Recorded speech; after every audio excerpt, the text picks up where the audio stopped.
Hello, everybody.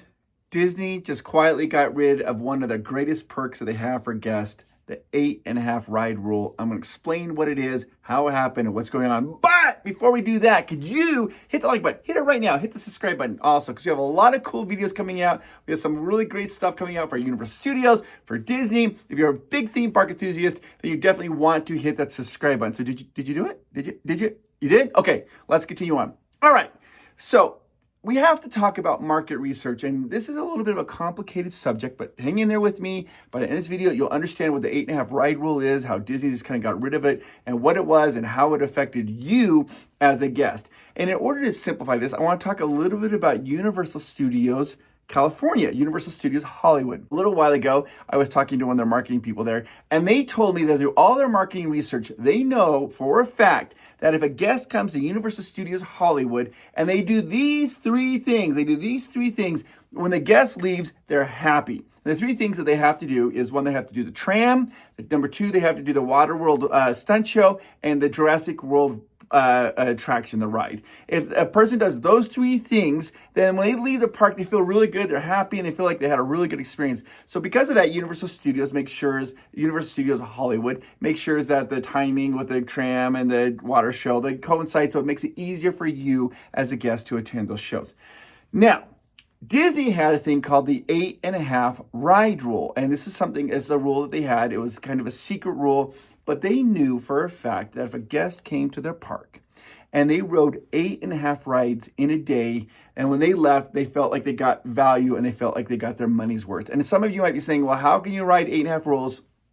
I know that's a little confusing, but it's the average. So, for example, if you went to Disneyland and you rode 7 rides, and I went to Disneyland and I rode 9 rides, the average between us is 8.5 rides. So that was the average that they wanted people to hit, was the 8.5 ride rule. And I first heard about this rule in 2006. And the way that I heard about this rule is I was a young whippersnapper and starting out in the corporate world. And my boss, my mentor, was this really powerful guy, super strong business guy. And he was also a big fan of Disney. And he had paid money to attend what was called Disney University. He went down to this, for executives, this Disney University executive course. He paid to go to this Disney University executive course. And what they did is these executives at Disney, they would take other executives from other companies and teach them how to have delighted customers, how to have stellar customers, how to have good, really good customer service, and how to make good decisions. And one of the things that they talked about in that particular meeting was the 8.5 ride rule, which I'll get to in just a second. But they had all these other things because Disney really prided itself on being the happiest place on earth. And when people came into the parks, they wanted people to feel like they got away from the world, that they're having a great time, that it was super fun, and it was the happiest place on earth. They wanted excellent customer service. And so at this executive course, they taught all these different things about it. When the course is over, and then that course is over, my boss, mentor, he came back to us and he kind of taught us those things, how to deliver the stellar service, how to be, do good customer service. When it was all done, I went up to him because I'm a big Disney fan and he's a big Disney fan as well. And I was like, what else did you learn? And that's when I first heard about the 8.5 ride rule. He said that Disney at that point knew that when somebody would come to the park, that they would want them to ride 8.5 rides. And it was almost like an 8.5 ride rule guarantee that when you go to the park that you were going to get 8.5 rides when you purchased a ticket. And Disney knew at that point, if you rode that many rides, when you left the day, you're going to come back, you're going to feel good, you feel like you got value. Now, the thing about this is Disney knows so the average person going to the park, we're talking about how many hours they go, and the average person to go for about 12 hours in a day. Now, the park is open much longer than that, obviously. The park might open at 9 in the morning and go all the way till midnight, so you got 15 hours. And there are some people who are super hardcore, maybe like during summer hours, and the rope drops at 8 in the morning and open till midnight. They're there for the 16 hours. But the average was 12 hours is what the Disney kind of figured out. The average person attending the park in any given day was around 12 hours per day. Of course, you got, like I said, they got people who are going there for a much longer time and people who are going less, have little kids are going less. But on average, it's about 12 hours. Disney also knew that in 12 hours, you just couldn't jam rides for 12 hours straight. You have potty breaks in there. You got to eat food. So they took out 2 hours of that 12 hours. So they said there are 10 hours of ride time that they were trying to give people, 10-hour ride time per average. And in that 10 hours, they wanted you to try to get 8.5 rides in the 10-hour ride time. it's a good goal to have, and most people would leave with that, making that in riding 8.5 rides in a 10-hour ride time, which was really what Disney was striving for in the early 2000s, and they had this guaranteed 8.5 ride rule. In fact, they were so adamant about this 8.5 ride guarantee that if the parks ever got super crowded, that the parks could extend their hours to make it a little bit longer. Now, Disney didn't just like go over and announce it, we're extending the hours by 1 hour. What they would do is that they would, you know how like the park closes like at midnight? They would have like a person stand the line, say, well, this is the cutoff line. Anybody that's already in the line, they get a ride to ride, but we're not accepting any new people to ride the ride. Sometimes Disney would just allow people to keep getting in line for maybe another half hour. So if the park closed at midnight, it would stay open until 12:30, letting people still get in the lines. So that way people would leave having their 8.5 ride guarantee fulfilled. And Disney did this somewhat regularly, like just mostly on the crowded times, like at holidays or during summer breaks a lot of times. And so the cast members, transportation would have to stay a little bit longer. The cast members have to stay longer. If you ever remember asking a cast member like, hey, do you know what time the park closes? Because you weren't sure. And if they were a little hesitant, like, I'm not sure, let me just double check on that. That's because they weren't sure if the park was going to be extended or not. Maybe the hours were going to be extended, because that happens a lot. And it was done silently, is because Disney wanted to make sure they're fulfilling the 8.5 ride rule guarantee. And this is really important to Disney at this time in the early 2000s, and maybe even in the early like 2010 through the 2014, 16 area. Disney really would try to adhere to this 8.5 ride rule guarantee. And that was something that they knew if people did this, that it would make them really happy. Well, I had suspected for a while that Disney had stepped away from the 8.5 ride rule guarantee. And I kind of suspected it happened after the pandemic.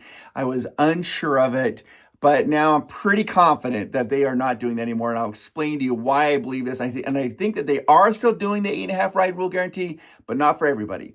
Let me explain. So, since the pandemic, from all the research I've done, I can't determine a time where they have extended the hours secretly to give people more time to ride attractions. They just haven't really done that. It hasn't happened. Nobody's even mentioned that. From as far as I can tell, it has not happened. It might have happened one time, I could tell, at the very beginning, but I don't think the last 2 or 3 years, I've not seen it happening at all. So Disney has not been extending their times. So that either means, A, everybody's hitting their 8.5 ride rule guarantee, and so Disney doesn't have to do it.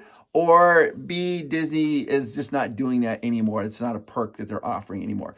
I can't tell. Can you tell from that amount of information? You really can't. But then what happened is Disney introduced the Genie Plus, now the multi-lane Lightning Pass, or whatever it's called now, and this is a kind of a pay to play, right? People, and so you got two factions of people in the park, and we'll divide this right here. You got the people over here who are just waiting the standard line, and you got the people over here. These people, they are paid to skip the lines, and they have the app. They're skipping the lines.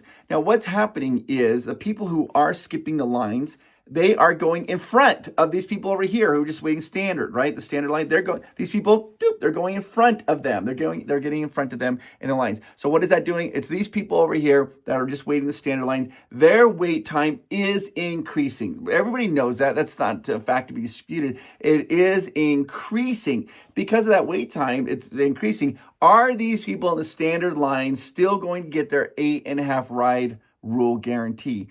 And I always kind of suspected that maybe Disney was just turning a blind eye to that and maybe changed it from being an 8.5 ride rule guarantee to an 8.5 ride rule guideline. And so I think that Disney's just going to, if they don't, that they don't. But now they're focusing on making sure these people over here, that they are getting their 8.5 ride rule using the Genie Plus, this app, pay for whatever it is. Over the holidays, we were down in Florida, and this is what I witnessed, is that they have in Florida, they have that, and they also have in Disneyland, but in Florida, it's important, there is a distinction. They have this where you can pay and get like their Express Pass. I don't know what they call Express Pass, what Universal Studios calls theirs, but and it allows you to skip the front of the line of most attractions, and you don't have to even secure time. Just do whatever you want, whenever you want. And it's about $400 per person. and is only offered. I thought this is really interesting. Disney's only in Florida. This is in Florida. Is only offering this perk to people who are staying in the deluxe resorts. There's 10 deluxe resorts, and those people who are staying in the deluxe resorts, they have the option, if they want to buy this expensive skip the front of line pass for $400 per person, they have the right to do that, and they're the only ones that have the right at this time to do that.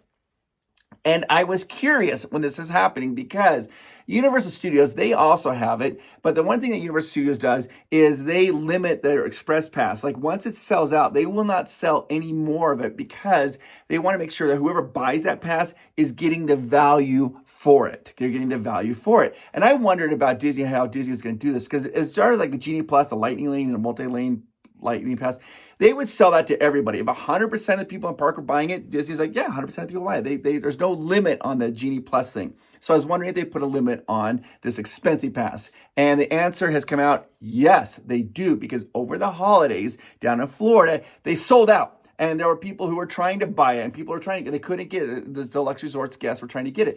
And it was interesting to me because at first, when I heard that it was only the deluxe resorts, I was like, well, why would the deluxe resort guests want to buy this? Because if you stay at an on-property hotel in Florida, you're going to get the kid to go in early in the morning. And then just the deluxe resorts, they have magic extended hours where they extend the park for an additional hour for those particular guests at those hotels, maybe 2 or 3 times a week. They'll do extended hours. And I was like, oh, they're going to get all the rights they want, so they're probably not going to purchase it. But boy, I was off on that.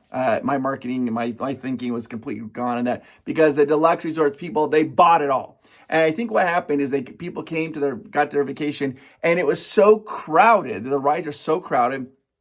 People are using the Genie Plus Pass and all that stuff that people were like, well, we're here. We're not going to be able to ride any rides. And they ended up purchasing these $400 passes for their families, which then exacerbates the problem for the people who are waiting standby line. Here's what happened to me and my personal experience when I was down in Florida. So my son was very excited. He was tall enough. He wanted to ride the rock and roller coaster. He'd never done it before. We got to the Hollywood Studios. Hollywood Studios is open from 9 to 9. So it's open for 12 hours, right? 12 hours.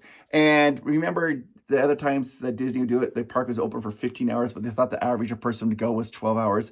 I'm still going to keep the 12-hour thing here for this particular analogy. It's not correct, just so you know. It would be less. It'd be much less, but we'll keep it. So 12 hours. The park was open from 9 to 9. It was open for 12 hours.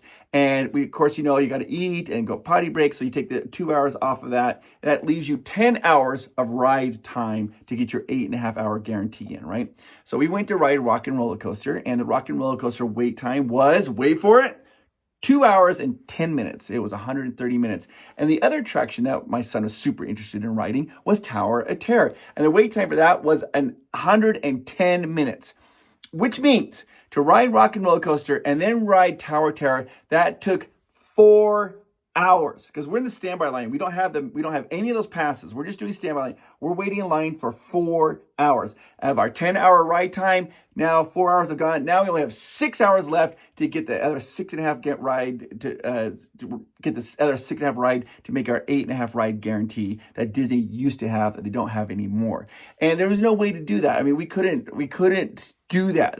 The lines are too long. Granted, it was an incredibly crowded time, but what I kind of witnessed is this. I think that Disney still has the 8.5 ride rule guarantee, but they are now doing it for people who are willing to pay for it. If you buy the Genie Plus Pass, the multi-lane pass, and the Express Pass, whatever, this group here, they're still going to get their 8.5 ride. And Disney knows through market research, if you ride 8.5 rides, when you leave the park, you're happy. So people feel good. Maybe they spent their money on it. They still feel really good. They're like, I got so many rides. And then you got this group over here that are not paying for it. Either they can't afford it or they don't want to pay for it on principle or whatever reason. They're not buying it over here. They are no longer going to be getting the 8.5 rides in a day. And I don't think Disney cares about that. I think Disney's like, well, that's they could have, they could have bought it and gotten it. I think Disney secretly, quietly has gotten rid of the secret perk for guests. And I think, this is just from my own research, my own observations. I want to know what you guys think. Those of you who attend Disney on the regular, who do not buy passes, are you still getting your 8.5 rides in a day? Are you getting that many? Or are you getting less? What is going on? Put it down below so we can find it. We'll read the comments. And be honest about this. If you don't know, I don't know. What do you think? Do you guys think that they're still trying to honor this 8.5 ride rule that they had created in the early 2000s? I think they are, but I think it's a pay to play. You have to pay in order to get that 8.5 ride rule guarantee. I think Disney's kind of moved away from the happiest place on earth image. I think that they still want to pretend like they're having that, but I think that they're at the same time, they're like, yeah, you pay for that. You're paying for that. You just can't buy a ticket to the park and expect to get 8.5 rides in a day anymore because of so many things, all these other factors that are going on. The Genie Plus and the skip to the front of the line. And so that was my experience. I understand that when I went, it was an incredibly crowded time. It was over the holidays, and I get that. So we have to take that into effect. But at the same time, 4 hours to ride 2 rides. 4 hours to ride 2 rides. And I think realistically, the park was really open for 12 hours. And Disney, their math that they were using when the park was open for 15 hours, they were saying you would get 12 hours of ride time. So if we subtract the 3 from the 12 hours, from the 9 to 9, that 3 hours that they threw away, that means there's only 9 hours. Then you take the 2 hours for bathroom breaks, bio breaks, and food. That means it's 7 hours. 7 hours to get your 8.5 ride guarantee. And that took 4 to get 2, which is I have 3 hours to jam in our 6.5 rides. Not going to happen. So I wanted to know what you guys think down below. Put it down below in the comments down below. I'd love to hear what you guys think about this. Have you guys, any of you ever heard of the 8.5 ride rule? People, were you aware of it? Did you guys know it was there? It's now, I think, completely gone. So hit the like button, hit the subscribe button, and we got more great videos coming out here, and I'll talk to you guys later. Bye-bye.